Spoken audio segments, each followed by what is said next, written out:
السلام علیکم ورحمۃ اللہ وبرکاتہ۔ 12 ربیع الاول نبی اکرم صلی اللہ تعالیٰ علیہ وسلم کی تاریخ وصال ہے، لیکن تاریخ ولادت کہاں سے ثابت ہے؟ اچھا علامہ صاحب، یہ جو انہوں نے سوال کیا ہے میں اس میں کچھ شامل کرنا چاہتا ہوں۔ لوگ یہ کہتے ہیں بعض لوگ کہ بھائی اعلیٰ حضرت تو 12 کو نہیں مانتے تھے، تو حقائق کیا ہیں؟ میں چاہوں گا آج ناظرین کے سامنے واضح ہو جائے کہ 12 ربیع الاول تاریخ وفات ہے یا تاریخ ولادت ہے، اس بارے میں شاید۔ بسم اللہ الرحمن الرحیم۔ دراصل یہ 3 سوال اکٹھے ہو گئے ہیں، سبحان اللہ، اور میں چاہوں گا کہ ذرا اختصار کے ساتھ ان کے جواب دے عطا دوں۔ ہو جائے۔ 12 ربیع الاول شریف آقا کریم صلی اللہ علیہ وآلہ وسلم آپ کی تاریخ وصال ہے، لیکن جب تاریخ ولادت کی بات آتی ہے نا تو کچھ لوگ اٹک جاتے ہیں، جھٹک جاتے ہیں اور لٹک جاتے ہیں۔ حقیقت یہ ہے کہ جن کی طرف سے یہ اعتراض ہے نا، میرے بیٹے آپ ان سے پوچھیں کہ آپ کا سب سے بڑا امام جس کو آپ علامہ ابن کثیر کہتے ہیں، ذرا اس کی تاریخ ابن کثیر جس کو البدایہ والنہایہ کہتے ہیں، اس میں دیکھیں کیا لکھا ہوا ہے۔ چلو ہماری نہیں ماننی تو کم از کم اپنے جو بڑے ہوتے ہیں، ساڑی پنجابی کے اندر بھی نیاڑیاں دی نہیں مننی، ابے دی تے مان لو نا، کم از کم ان کو دیکھ لینا کہ انہوں نے کیا لکھا ہے۔ ویسے اللہ کے فضل سے چونکہ یہ وقت کے دامن میں گنجائش بہت تھوڑی ہوتی ہے، لیکن درجن بھر سے زائد حوالہ جات فقیر دے سکتا ہے اللہ کے فضل سے۔ سبحان اللہ، سمجھ آ رہی ہے میری بات کی؟ اچھا، یہ بات تو یہاں تک کہ تاریخ ولادت آپ کی جو ہے یہ 12 ہے۔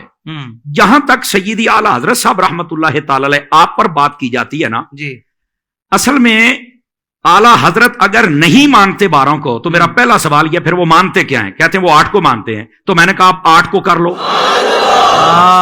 کرو تو صحیح نا، کرو تو صحیح۔ اصل بات یہ ہے، لیکن ادھر نہیں آنا، وہ تمہارے اعلیٰ حضرت نے یہ کہہ دیا ہے۔ میں نے کہا میرے اعلیٰ حضرت نے جو کہا ہے تو وہ بابا میرا ہے تو سمجھوں گا بھی تو میں نا، کہ میرے بزرگ نے کیا کہا ہے، میرے باپ نے کیا کہا ہے، میرے تاجدار نے کیا کہا ہے، آپ کو کیا لگے باقی مسائل میں بھی اعلیٰ حضرت کو دیکھ لو کہ میرے اعلیٰ حضرت نے کیا کہا ہے۔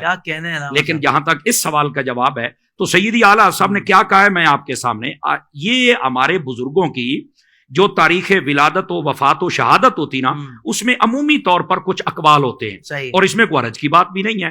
بسا اوقات وہ اقوال چاند کی تاریخ کے اعتبار سے کچھ شمار کرتے ہیں، کچھ یہ دیسی مہینوں کے اعتبار سے ہوتا ہے، کچھ یہ انگریزی مہینوں کے اعتبار سے ہوتا ہے، لیکن وہ لکھنے والے بسا اوقات خلط ملط کر بیٹھتے، کوئی مسئلہ نہیں ہے اس میں، کوئی ہم کہتے ہیں جب جی چاہے تم حضور کا میلاد کر لو۔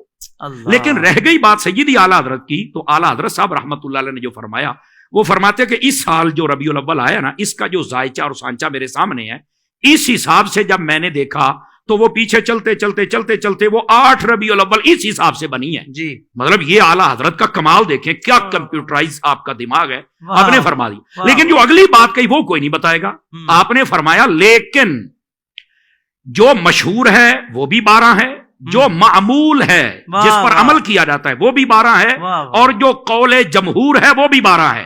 سبحان اللہ، آپ نے ساری بات ہی باتیں کر دی ہے، 3 باتیں جملے لکھ کے آپ نے سارا مسئلہ ہی حل فرما دیا۔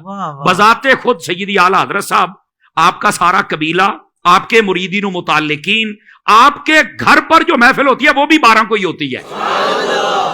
اب یہ جملہ تو تم نے پڑھ لیا، تو ان کے گھر کی محفل کو بھی دیکھو نا۔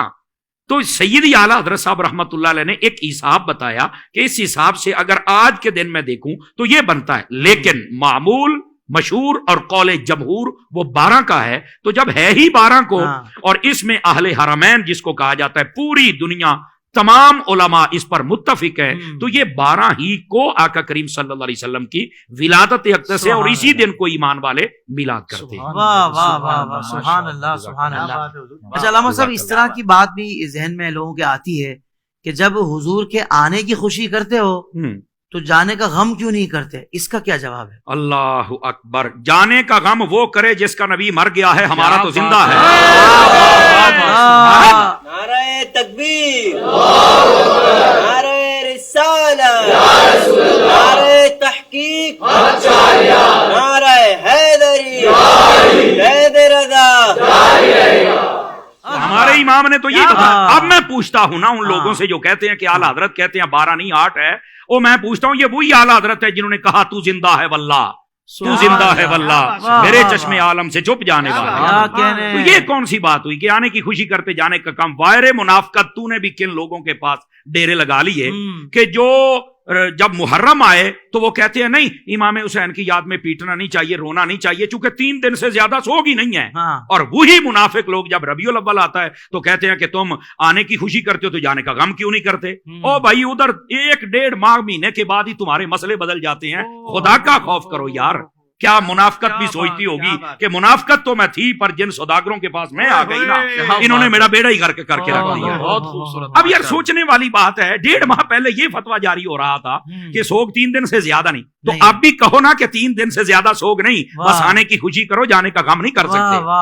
اور پھر دوسری بات، میں اگلی بات بھی کر لوں نا ان سے، نبی پاک آئے پہلے ہیں یا گئے پہلے ہیں؟ جی. تو کہا آئے پہلے ہیں، تو میں نے کہا پہلے آنے کی خوشی کرنا پھر جانے والی بات بھی اللہ کیوں حضرت؟ سوچنے والی بات ہے نا، کمال والی بات ہے. ہماری تار چھیڑتے ہو یار. سبحان اللہ. اس واسطے یہ بےہودگی پھیلانے کی کیا ضرورت؟ اور تیسری بات سنیے گا، دیکھیے حضرت سیدنا آدم علی نبینا علیہ السلام، آپ پیدا بھی جمعے والے دن ہوئے اور آپ کا وصال بھی جمعے والے دن ہے. اس کے باوجود اس جمعے کو عید کہا گیا.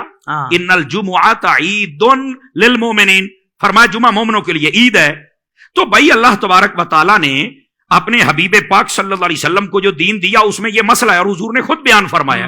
تو کیا نبی پاک علیہ السلام کو نہیں پتا تھا کہ وہی دن اگر تاریخ ولادت ہو، تاریخ وفات ہو، تو آنے کی خوشی کے ساتھ جانے کا غم بھی ہونا چاہیے؟ تو یہ آج تک کے لیے عید کیوں ہے؟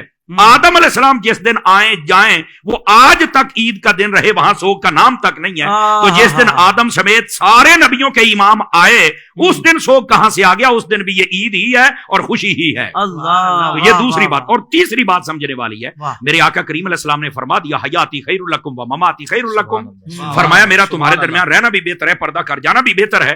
تو پوچھا کہ جب تک آپ ہیں تب تک تو بہتر ہے، قرآن آ رہا ہے، وحی آ رہی ہے، آپ کا چہرہ دیکھا جا رہا ہے، صحابی بن رہے ہیں، برکات ہی برکات ہیں، تو جب آپ پردہ کر جائیں گے تب کیسے بہتر ہے؟ تو فرمایا میں اپنی جب قبر میں جاؤں گا تو وہاں پر تمہارے اعمال مجھ پر پیش کیے جائیں گے. اگر تمہارے اعمال اچھے ہوئے تو اللہ کا شکر ادا کروں گا، اگر تمہارے اعمال میں کچھ کمی کوتاہی و خامی ہوئی تو اللہ سے تمہارے لیے استغفار کروں گا. تو میں نے کہا جو نبی قبر میں بھی تمہارے لیے خیر مانگ رہا ہے اس کا میلاد بنتا، پھر ماتم تو نہیں نہ بنتا. سمجھ آ رہی ہے جی؟ تو سبحان اللہ. یہ اللہ آپ کا بھلا فرمائے. اور ناظرین تو آج بڑے جوش میں بیٹھے ہوئے ہیں. وہ میں کہتا ہوں یار سوچنے کی بات ہے کہ محبوب پاک صلی اللہ علیہ وسلم کے جانے کا غم کیسے کروں؟ وہ تو قبر میں بھی مجھے غمگین نہیں ہونے دیتے، میں کیسے غم کروں؟ مجھے بتاؤ. اصل یہ مسئلہ ہے، بس اللہ سمجھنے کی توفیق دے. سبحان اللہ.